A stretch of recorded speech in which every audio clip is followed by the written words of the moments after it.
Afternoon, coast and countryside people. You might remember a few weeks ago I showed you a picture of an old paraffin heater that I found, dragged it out the hedge, and it's an Eltex heater which now are out of production, but you can still get spares for them from what I've seen. So what I did, I rubbed down the tank, which is galvanised, and rubbed it down best I could and just put a metal paint on top of that and polished up all the fixings on it, cleaned that up, took the old wicks out and polished the filler cap, which comes out well, will come out if I had two hands on it. And the idea was to not just have a heater, paraffin heater, but have a lamp too. But I bought a little lamp glass which fitted perfectly, and as soon as I put it on, it was too tight round here, just a fraction of a mil too tight, and it cracked the glass straight away. So that was the end of that one. Reason I've got these wicks poked out like that is because I've not filled it with paraffin yet, and I thought if I put the wicks in all the way into the paraffin and then twist this on, it's going to turn the wicks round like that as I tighten the screw thread, which might stop them coming out, which I didn't want. So I thought I'd do it the other way round, put some paraffin in and then lower these into the paraffin rather than the other way around.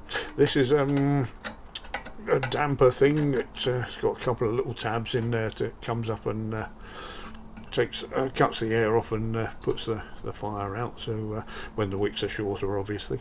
So yeah, what I've got instead, I've cut this glass jar, which I don't know if it's going to be good enough to withstand the heat yet, so but this fits on nicely on there, and that would be one option for it. Now I'm going to try that, see if it works. If it cracks, then obviously that's no good. And I looked into hardening the glass myself, and it's far too much effort. So I've now got another thing, this little metal thing, which also fits on there. That's the original part of the rusted flue that was on there.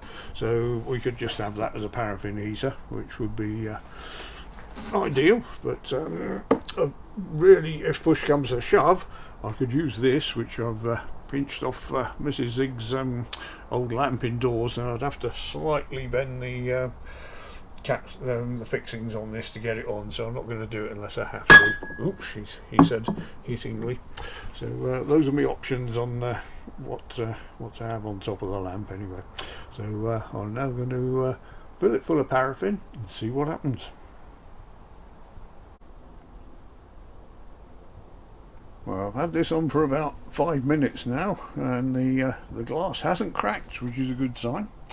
And it's warmed up very slowly. It's still quite touchable at the bottom. It's a little bit hotter as you get towards the top. So I think that's probably going to be fine. So it now doubles as a paraffin lamp as well as a heater, which is great. But, if I do need to use it on very cold nights in the greenhouse, then what I'll do, I'll swap it over for this one, so we've got a metal thing that I don't have to worry about. And then I'll probably just put a metal bar or something across the top to grab the heat lower down and dissipate it, and the greenhouse at a lower level. So anyway, quite pleased with that, and it's better than just throwing it away, I thought. So I think the paraffin should last probably the whole evening if I filled it up the whole night.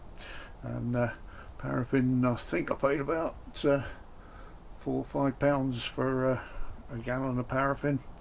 It might have even been a bit more than that, come to think of it. But when I was younger, I used to pick up paraffin from the petrol station on my way home after doing the shopping for Mum, and had the old pennies, the big old pennies, and if I had any left over, I was to buy paraffin and bring that home, and I think it was about 4 shillings a gallon, something like that then.